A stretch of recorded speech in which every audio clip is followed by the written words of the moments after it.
बिस्मिल्लाहिर्रहमानिर्रहीम। स्टूडेंट्स अस्सलाम वालेकुम। आज हम अप्लाइड मैकेनिक्स के चैप्टर नंबर 5 से, जो कि मोमेंट ऑफ इनर्शिया का है, एक important theorem parallel axis theorem discuss करने जा रहे हैं और इसका प्रूफ भी करेंगे। तो सबसे पहले हम देख लेते हैं कि पैरेलल एक्सिस थ्योरम हम क्यों यूज़ करते हैं। देखें, सेंटर ऑफ मास के अलावा किसी भी बॉडी के अंदर उसका सेंटर ऑफ मास जो होता है वो पॉइंट होता है जिसके ऊपर उसकी सारी मास कंसंट्रेट कर रही होती है।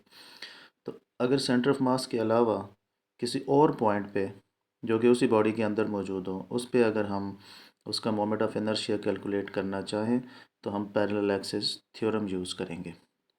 ये इसकी इम्पोर्टेंस है। इसको डिफ़ाइन कर लेते हैं। इसकी मैथमेटिकल फॉर्म ये है, I naught is equal to I C plus M H square, या I is equal to I C plus M H square. I moment of inertia है, तो O moment of inertia O point के around, या वो point जिसके around आपने moment of inertia इसका calculate करना है। I C moment of inertia through centre of mass है, और मास कैपिटल एम जो है इस पूरी ऑब्जेक्ट जिसका आपने मोमेंट ऑफ इनर्शिया कैलकुलेट करना है पूरी बॉडी की मास है, और एच जो है वो टू पैरेलल एक्सिस जो हैं उनके बीच में जो डिस्टेंस है वो एच है।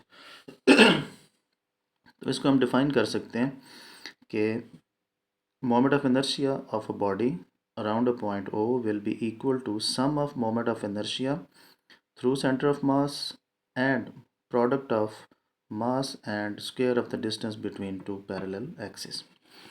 तो देखें, इसको प्रूफ करते हैं। हमारे पास एक इर्रेगुलर शेप्ड ऑब्जेक्ट है, या कोई भी एक ऑब्जेक्ट है, उसका सेंटर ऑफ मास जो है वो सी पॉइंट के ऊपर है, और इसमें से एक लाइन हम पास करवाते हैं जिसे हम कहते हैं एक्सिस थ्रू सेंटर ऑफ मास, और इसके अराउंड ये ऑब्जेक्ट, ये पूरी बॉडी जो है ये रोटेट कर सकती है। इसको हम इस तरह शो कर देते हैं कि इस तरह ये रोटेट कर सकती है, और ये सेंटर ऑफ मास में से पास कर रहा है ये एक्सिस। अगर हम इसी बॉडी पे कोई और पॉइंट लें थोड़े फासले पे, सपोज हम ये ओ पॉइंट ले लेते हैं, ये ओ पॉइंट जो है इसमें से भी एक लाइन हम पास करवाते हैं, और इसको कंसिडर करते हैं कि ये भी एक एक्सिस है जिसके अराउंड ये ऑब्जेक्ट या ये बॉडी रोटेट कर सकती है, ये रिजिड बॉडी रोटेट कर सकती है, और ये पॉइंट ओ है जिसके अराउंड इसका मोमेंट ऑफ इनर्शिया आपने कैलकुलेट करना है।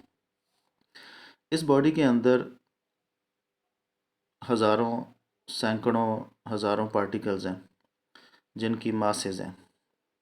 तो सपोज़ हम एक पार्टिकल कंसिडर करते हैं। हमने यहाँ पे एक पार्टिकल कंसिडर किया जिसकी मास है एम आई। इस पूरी बॉडी में एक पार्टिकल, कहीं भी आप इसे कंसिडर कर सकते हैं। तो सपोज़ हमने यहाँ पे कंसिडर किया और इसकी मास है एम आई, और इसका डिस्टेंस जो है वो सेंटर ऑफ मास से वो है वाई। इसको हमने वाई ले लिया, आप एक्स वाई जी कुछ भी ले सकते हैं, और दोनों एक्सिस के बीच में जो डिस्टेंस है वो एच है। अब इस पूरी बॉडी का जो मोमेंट ऑफ इनर्शिया है around this axis through centre of mass वो होगा आई सी, और around this point O it will be I naught या आई ओ। तो देखें, मोमेंट ऑफ इनर्शिया का फार्मूला हमें पता है, I is equal to M R square, mass into square of the radius. तो अगर हम इस पॉइंट मास का, एक पार्टिकल का जिसकी मास एम आई है, इसका मोमेंट ऑफ इनर्शिया कैलकुलेट करें about this axis through centre of mass, तो वो क्या होगा। तो moment of inertia of mass M I about centre of mass that is equal to I C. Subscript में C लगाया तो moment of inertia about centre of mass that will be equal to product of mass and square of the radius. तो यहाँ से इसका distance जो है वो y बनता है, तो M I into Y square हो जाएगा। इसी तरह moment of inertia of this particle जिसकी मास एम आई है, mass M I about point O. अब इस पॉइंट, पहले इस पॉइंट के अराउंड, इस एक्सिस के अराउंड हमने सेंटर ऑफ इसका मोमेंट ऑफ इनर्शिया कैलकुलेट किया। अब हम इस ओ पॉइंट के अराउंड, या इस ओ से जो एक्सिस पास कर रहा है उसके अराउंड इसका मोमेंट ऑफ इनर्शिया कैलकुलेट करेंगे। That will be equal to I naught M I और आर स्क्वेयर की जगह पे, अब ये डिस्टेंस इसका सेंटर ऑफ मास से था y, तो यहाँ तक अगर डिस्टेंस लेंगे तो y प्लस एच या h प्लस वाई हो जाएगा। ये भी इसमें ऐड हो जाएगा क्योंकि आपने मास से इस एक्सिस तक डिस्टेंस कैलकुलेट करना है।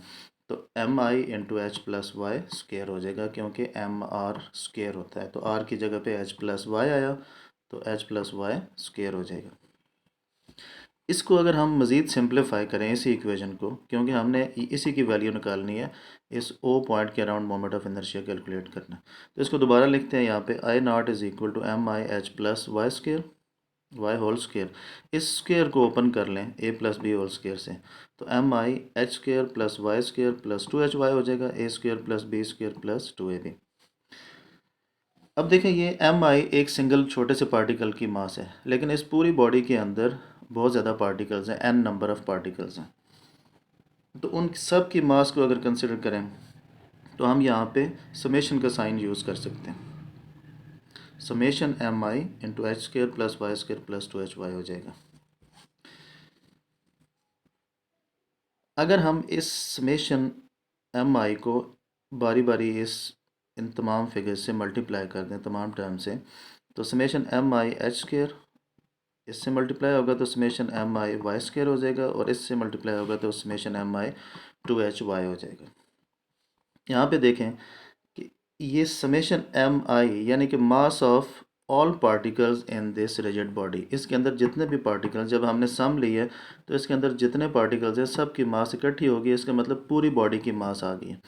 तो हम इसको पूरी बॉडी की जो मास है, इसको हम ये समेशन एम आई, इसको हम एम के इक्वल कर लेते हैं, capital M. Capital M means के मास ऑफ होल बॉडी। तो जहाँ जहाँ समेशन एम आई आ रहा है वहाँ वहाँ हम कैपिटल एम यूज़ करेंगे। Summation M i capital M into H square, summation M i m into y square, और समेशन एम आई 2 को बाहर ले लें, 2mhy हो जाएगा। अब देखें, इसको अगर रीअरेंज करें तो I naught will be equal to, इसको ये देखें एम वाई स्क्वायर जो है, यहाँ पे हमने सेंटर ऑफ मास के अराउंड जो मोमेंट ऑफ इनर्शिया कैलकुलेट किया है वो एम आई है इंटू वाई स्क्वायर। तो ये तो एक पार्टिकल के लिए है, लेकिन अगर पूरी बॉडी के लिए कंसिडर करेंगे तो यहाँ पे समेशन साइन अगर आप लगाएं तो ये हो जाएगा एम वाई स्क्वायर। तो moment of inertia around centre of mass या about centre of mass will be equal to M Y square of this whole body. तो यहाँ पे हमारे पास मौजूद है एम वाई स्क्वायर, तो इसकी जगह पे हम आई सी आई सी लिख सकते हैं। तो M Y is equal to I C plus 2mhy हो जाएगा।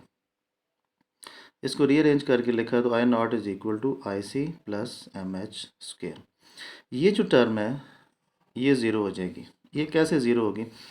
देखें, हमने ये पार्टिकल लिया और इसका डिस्टेंस है सेंटर ऑफ मास से y, या फ़र्ज़ करें इस पार्टिकल का डिस्टेंस सेंटर ऑफ मास से अगर 10 सेंटीमीटर हो, ये जो y is equal to 10 centimetre, अगर हम इसको यहाँ की बजाय यहाँ लें, इसके हाफ में लें, तो यही डिस्टेंस 5 सेंटीमीटर हो जाएगा। और अगर यहाँ से थोड़ा सा और कम करें, फ़र्ज़ करें 2 सेंटीमीटर हो गया, और मज़ीद कम करें, इसी लाइन पे ले आएँ, इस एक्सिस पे या सेंटर ऑफ मास पे ले आएँ, तो फिर डिस्टेंस कितना हो जाएगा? ज़ीरो हो जाएगा। तो हम इस बॉडी का मोमेंट ऑफ इनर्शिया अगर सेंटर ऑफ मास के अराउंड कैलकुलेट करें, तो सेंटर ऑफ मास का मतलब ये होता है कि इसी पॉइंट के ऊपर इस बॉडी की सारी मास जो है वो कंसंट्रेट कर रही है। तो आपने डिस्टेंस भी उस मास का लेना होता है एक्सिस ऑफ रोटेशन से। तो एक्सिस ऑफ रोटेशन भी यही है और मास भी इसी पोजीशन पे है। तो इसका मतलब डिस्टेंस तो दोनों के बीच में ज़ीरो हो गया, दोनों एक ही पॉइंट पे हैं। तो इसका मतलब y ज़ीरो हो गया। अगर y ज़ीरो हो गया, यहाँ पे y ज़ीरो पुट करेंगे तो ये सारी टर्म आपके पास ज़ीरो आ जाएगी। तो आपके पास जो पैरेलल एक्सिस थ्योरम है उसकी फाइनल जो फॉर्म बनेगी that will be equal to I naught is equal to I C plus M H square. यही जो इसकी मैथमेटिकल फॉर्म थी या मैथमेटिकल डेफिनेशन थी, ये हमने प्रूव कर दी।